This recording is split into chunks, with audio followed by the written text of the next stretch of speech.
Come with me to a busy week in a life as a tourism student from NU Dasmariñas. Final season is coming, so super busy talaga. And today, we will conduct an interview for our documentary sa RPH subject and pupunta ako sa INHS kung saan ako nag-high school. Ang interviewin pala namin is si Sir Saria, yung Filipino teacher ko nung grade 10 ako. And grabe, ayan, naglakad pa ako nun sa init, super init. And super nostalgic talaga ng pagbalik sa school na to. Sobrang na-miss ko maging high school na lang. Tapos, ayan yung school naming nagiging resort kapag bumabaha. Umuwi muna ako saglit para mag-lunch. Yan, kumain muna ako. Para ready ako sa susunod nating pupuntahan. After nyan, naggayak lang ako, nagbihes, and nag-ready ng electric fan at payong kasi super init nyan. Tapos, after nyan, is sumakay na ako ng trike papunta sa SM Center Imus. And para i-meet ko dun yung iba kong groupmates para sabay-sabay kami papunta sa next destination. Naglalakad na ako nyan, papasok sa SM para i-meet sila. Tapos, punta na kami sa The Battle of Alapan. Malapit lang siya sa bahay namin, so ayan. Tapos biglang umulan niya ng super lakas, so inintay pa namin tumila. And ayan kami, nagsistart na kami niyang mag-shoot. Ayan si Mima and si Misha, nag-uusap sila. Tapos si Bri, ayan din, nagsistart na kami niyang kumuha ng mga montage para sa aming documentary sa RPH. Kinabukasan naman, isushoot namin yung third part ng aming documentary. So, nasa library kami para mag-shoot sa discussion room niyan. And naghihintay pa kami ng vacant room para makapag-shoot kami. Tapos, ayun ako. And, ayan, nung nasa loob na kami, biglang nag-ingay yung katabing room. Dahil yung CR pala ng men's is ginagawa. So, ayan, nag-start pa rin kami mag-film. And tawang-tawa ako niyan kay Chelsea kasi nakailang retake kami sa part niya kahit super ikli lang. Siya yung pinakamatagal kasi tawa siya ng tawa talaga. Tapos, ayan, tagal nga namin dyan. Tapos, ayan sila, iba naman yung nag-camera niyan kasi itong tawa talaga kay Chelsea, di ko kaya. Tapos, bumaba na kami para mag-lunch and may mga booth na niyan sa 4th floor hanggang sa baba. Since, ayun nga, SBMA week and Teachers Day, daming mga tinda dyan. And, ayan, bumaba na kami papunta sa SM kasi magla-lunch sila pero napag-isipan namin ni Chelsea na uwi na pala kami. Ayan, naglalakad na ako sa SM and papunta kami sa sakayan ng jeep papunta ng Imus. After nyan, nakasakay na kami ng bus and ayan, ayos naman, maluwag naman yung bus and mabilis lang yung biyahe and nakarating agad ako ng Imus.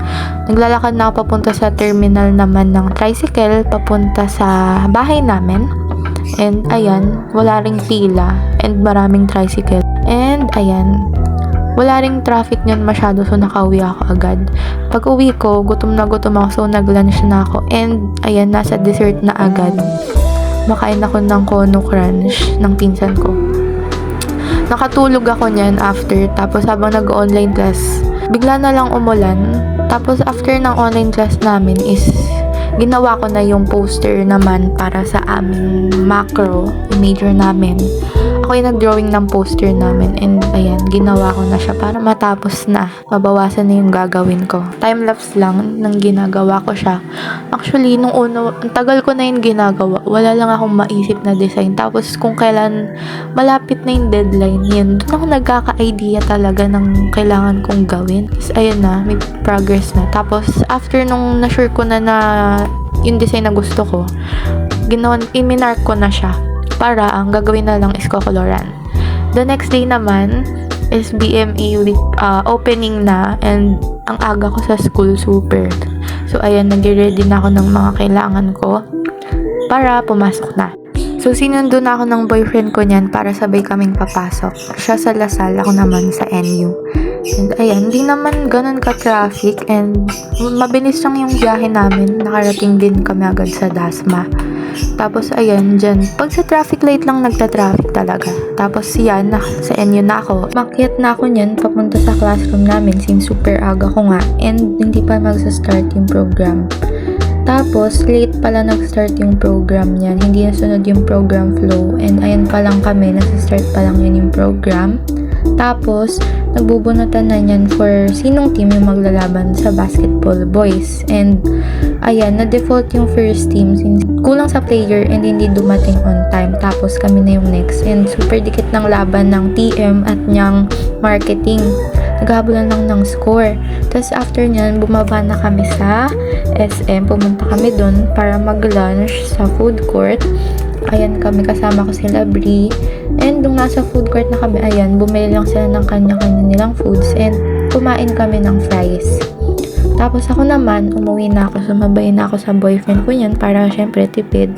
Tapos, yung daanan na yan sa SM, super sikip niyan. Muntik ka na ata kaming tumama niyan, super sikip dyan. Pero naman, nung nakalabas na kami dito sa highway, maluwag naman yung daanan, okay siya, and hindi super traffic. Tapos mansari pala namin, so nag-celebrate kami dyan sa 24 Chicken, pinaka-favorite namin chicken, and ayan, naubos agad, hindi namin na-videohan. Thursday na, and hindi naman kami ni-require ng aming mga teachers na umattend sa SBMA week since mga Gen Ed sila. So, ayan, nasa bahay lang ako niyan para tapusin yung mga natitirang activities na kailangan kong gawin. At inuna ko tong poster na tapusin. Nag-add lang ako dyan ng iba pang details sa poster namin since nakukulangan pa ako niyan. Tapos, okay naman yung naging result. Ayan siya. Nasatisfy naman ako, so tinantanan ko na siya, hinayaan ko na okay na yan. Tapos, next naman, nung gabi, yung magazine naman namin yung inayos ko. So, nakita ko wala pa ring progress, walang na-add yung iba kong groupmates. So, pressure akong mag-add kasi malapit na yung deadline. Friday na, and kagabi ko lang nalaman na kailangan ko pala talagang pumunta sa school, hindi lang para magpasa ng feelers namin sa Purposive Com, kundi dahil tuloy din pala yung quiz bee namin. Kami ni Kiana yung napiling representative para lumaban sa quiz bee sa Tourism Day. And ayan, kaya nag-aayos ako ang aga pa niyan since napag-usapan namin ni Kiana na mag-review kami sa library. And ayan, niready ko lang yung baon ko para hindi ko na kailangan bumili ng lunch, kakain na lang. And sinuot ko na rin yung ID ko para mag-ready na sa pag-alis. Tuwang-tuwa na naman ako niyan kasi yung maganda or bagong bus, yung nasakyan ko niyan papunta sa SM Dasma, which medyo madalang lang makita. And ayan, okay naman yung biyahe, hindi naman super traffic like nung ibang mga araw. And nakarating naman ako agad sa library. And ayan na sila, nagpasa na rin ako ng feelers and nagsimula na akong mag-review. After naman, napag-decide na namin ni Kiana na bumaba na para mag-lunch. So, puno sa canteen, kaya sa food court kami ng SM kumain. After nun, bumalik naman kami agad nun sa NU para masulit namin yung time sa pag-review para mamaya sa quiz bee. And ayan, nadaanan namin ulit yung mga movies na gawa ng ibang students na nagpe-play sa may lobby. And ayan, vinidyoan ko lang ulit yung poster kasi parang nagsisink in na talaga sa akin na malapit na yung quiz bee. And ayan, bumalik kami dyan sa library. Tapos nagsimula na ulit kami para mag-review kasi malapit na. And ayan, nagtali lang ako ng hair kasi kasama ata sa requirement is yung uniform and kasama na doon yung proper grooming namin. And ayan, nagtali lang ako ng super mabilis lang. Hindi na ako naglagay ng gel para mamaya pag uwi is matatanggal ko agad and hindi super tigas ng hair ko mamaya. After naman yun, bumaba na kami sa demo kitchen para panoorin yung classmate namin na lalaban sa impromptu tour guiding. And ayan nga, World Tourism Day, medyo kinakabahan na kami niyan, pero yan, binigyan na kami ng mga show me boards and ayan, ina-attract na talaga namin, sana manalo. And ayan, super kabado ko na yan kasi first time ko yan, and nag-start na yung impromptu tour guiding contest, and ayan na yung classmate namin, representative ng aming section. Grabe, super galing niya, and the nosebleed talaga kami kasi pure English. And ayan, meron muna silang performance para sa short break. And nag-start na yung quiz bee, pero nagulat kami ni Kiana kasi biglang on the spot sila nag-iba ng criteria and naging magkalaban kami instead na team kami.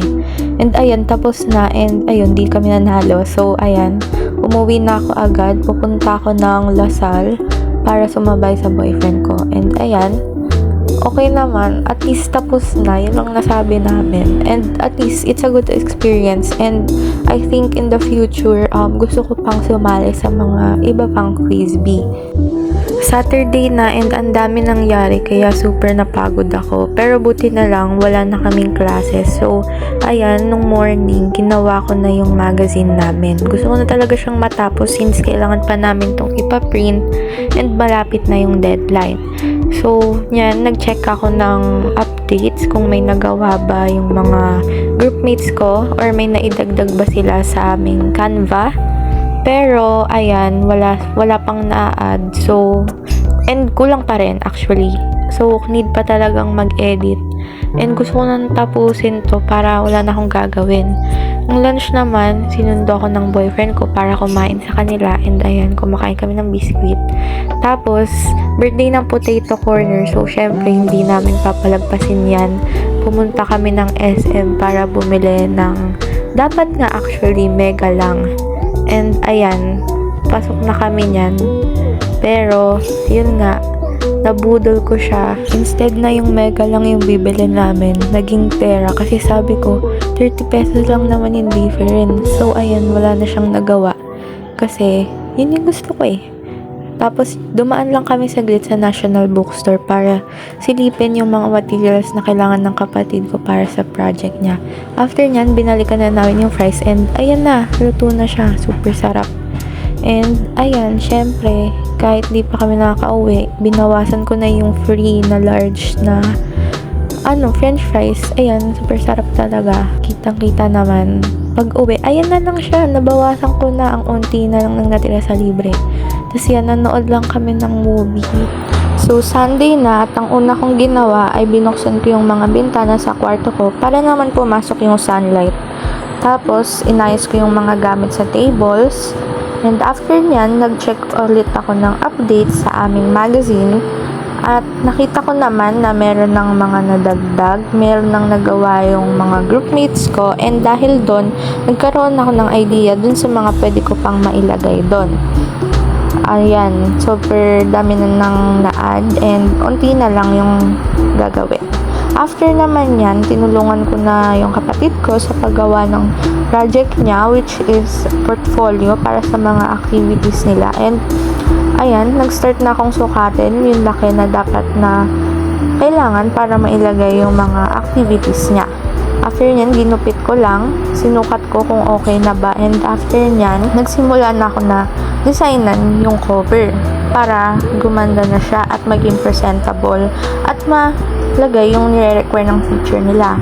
After nyan, ayan na yung finished product. Nalagay ko naman yung mga kailangan ilagay at ayan, okay na siya.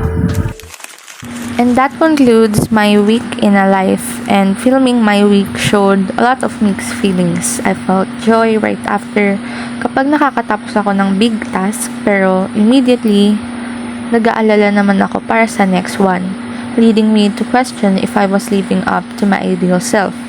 I had to switch to iba't ibang roles of myself, like being a competent student, nurturing my family member, which highlighted how different my social self is from my private self. Umaakto ako based sa kung ano yung sitwasyon or expectation sa akin ng tao. Like kapag I'm with my friends, pero yung mga deadlines force me into a stressed, focused student role because I felt the need to manage how people saw me. What motivates me is seeing my loved ones' support and pride, which made me feel like kaya ko while nasa hardest part ako ng buhay ko. And I was comparing myself to others' seemingly easy success. Through their support, ultimately, naalala ko na my worth is eternal. Because of these life experiences, confirmed na si self is complex and it constantly changing nga naman. And yeah, I'm still figuring it out.